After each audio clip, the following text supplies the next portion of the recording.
أعوذ بالله من الشيطان الرجيم. بسم الله الرحمن الرحيم.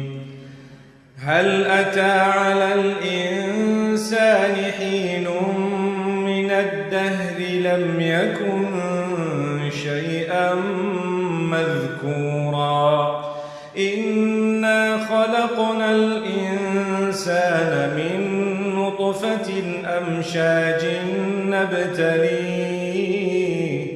نبتليه فجعلناه سميعا بصيرا إنا هديناه السبيل إما شاكرا وإما كفورا إنا أعتدنا للكافرين سلاسل وأغلالا وسعيرا إن الأبرار يشربون من كأس كان مزاجها كافورا عينا يشرب بها عباد الله يفجرونها تفجيرا يوفون بالنذر ويخافون يوما كان شره